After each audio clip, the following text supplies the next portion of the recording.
certain words in the course of long use gather so many barnacles of connotation that they almost cease to mean anything at all. Then the only thing to do is to scrape off the barnacles.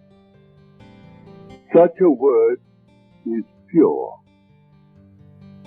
or pure in heart, for they shall see God.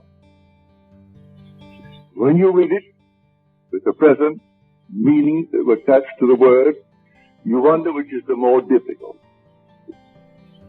The condition imposed upon man to see God or seeing God. And that is not the meaning of the word pure.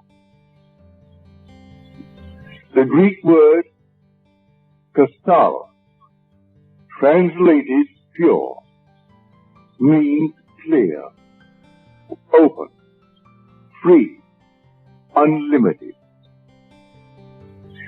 It is used for a tract of land that has been cleared of trees, therefore free, unobstructed, and, unlimited. Blessed are they whose mental horizon has been so purged, so cleared of the trees of traditional wrong thinking, that they know that God is all and all is God.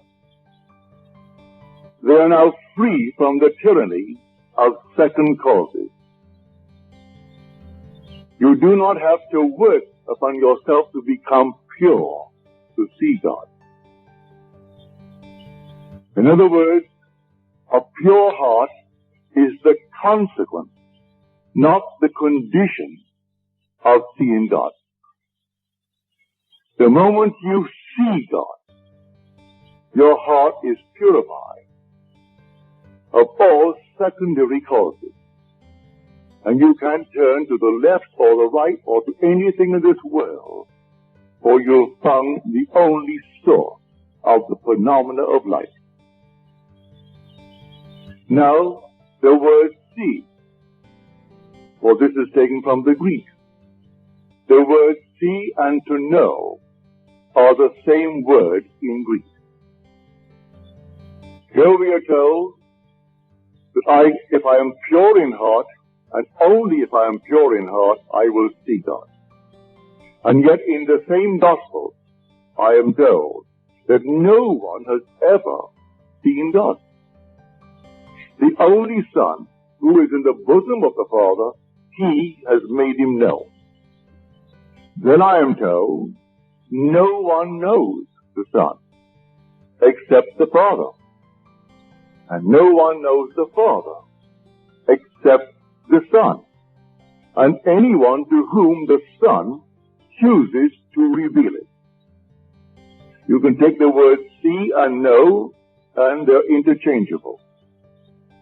No one has ever seen God. No one knows God. But the Son, who is in the bosom of the Father, He has made Him known. I can tell you the thrill and the shock in store for you when you are revealed as God. I could tell you from now to the ends of time, and I cannot persuade you to the point of real conviction. It takes the Son to convince you. And when the Son stands before you, everything is done. At that moment, you for the first time know God. And you see Him only by knowing Him, because to see and to know are the same in Greek. Now you really know who God is when He stands before you, and even before He calls you Father. You have no doubt in your mind as to who He is and what you're looking at. You know your Son. At that very moment, you know God, and not before. You might have heard it, you might have read it, but you are not persuaded to the point of real inner conviction until you know it in this manner. So no one knows who the Son is except the Father. And no one knows who the Father is except the Son. And anyone to whom the Son chooses to reveal it. And if the Son sets you free, you are free indeed. And only the Son can set you free. And so when He comes, and He will come, let the whole vast world rise in opposition to what I'm telling you. It makes no difference to me whatsoever. I know. I've experienced it. And oh, what a thrill and what a shock when you go to bed perfectly normally as a simple man and have an experience of this nature, and suddenly you are startled. You, your simple little being that you are God. Well, you can't deny it. His Son stood before you, and He had no other father. You are His Father. And when you have it, then you and I must be one. And when the whole vast world has it, we must be a unity. We must be that unity spoken of in Scripture as the Elohim. That compound unity, one made up of others. The whole vast world will know God. So that this seeing God, based upon the purity of heart, is not something that you set about to do. I can't conceive of any man in this world actually persuading himself by changing of this and changing of that he is pure of heart. When he's living in the world of Caesar, where everything here dies and things are always in turmoil, that he would actually judge himself emotionally or in any other way, mentally, as pure, as he calls the word pure. But you're instantly free of all obstruction as to secondary causes the minute the Son reveals you as God the Father. So I say, it is consequent. It is not the condition of seeing God. And so the minute He stands before you, instantly, that whole vast, wonderful world of yours is cleared of all obstruction. Now you know what catharsis means. Well, we use the word as a purge in our world. We speak of a cathartic. That's the root of the word. To purge, to open, to set free, to completely leave open a channel so there's no obstruction whatsoever. Not one tree can stand in its way. And so when this track is completely cleared, and it's cleared the minute you see David, at that moment there is no other cause. And until that moment I turn to this, to that, and to the other, these secondary causes, and live in a horrible state. For that is the greatest tyranny of the world, the belief in secondary causes. So here, the word pure, let no one frighten you that you've got to set about to purify yourself as the world thinks that is pure. Because who knows the secrets of a man but the spirit of a man? So who can look at a man and say he's a pure man? How does he know he's a pure man? By his standard of purity, no man is, including himself. But by scriptural standards, the minute you see David, and David reveals you as God the Father, then all the trees, all the obstructions, everything in your world that came between you and self disappear, and you're the only cause of the phenomena of your life. And you go through life now, simply bringing into your world the things that you would like to entertain in your world. No matter how difficult it seems to be, you see it, you know there's only one cause, and so you simply rearrange the thing you see. You don't throw it away. You don't discard it. You rearrange it, and in your mind's eye, you rephotograph the image.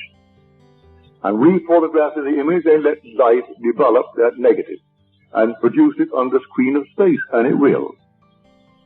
So here, blessed are the pure in heart, that sixth beatitude, which seems so difficult to most people to interpret.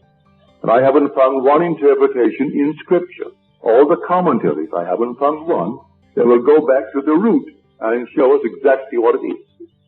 I have what is considered the grandfather of all interpretations, which is the Interpreter's Bible. They do not touch it. They will admit it's the most difficult of the Beatitudes, this sixth one.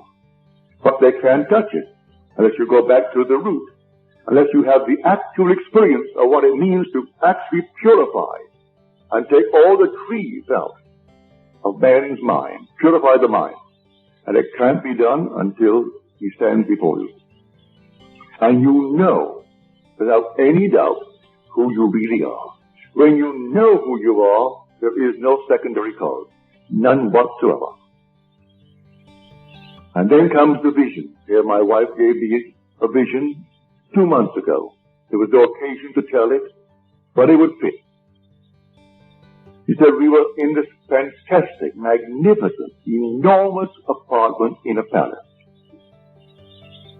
And we were the gateway into a new age. But the age in which we were was a police state. And we were constantly being searched, but we were not molested. We were completely free, not one little bit ever happened to us. But a palatial place with a full complement of servants. And while the vision lasted, he seemed to know these people. The servants in the kitchen, the servants in the other areas of the enormous apartment, the butlers, the private secretaries, all seemed to know us, and we knew them. But our position was the gateway into freedom from the place of complete slavery, like behind the Iron Curtain. And when the searchers came, they came, and our guests, we always entertained guests for dinner. Not more than 6, therefore they made 8 of us, she and I, and the 6 who came as our guests. And I would explain to them the way of escape.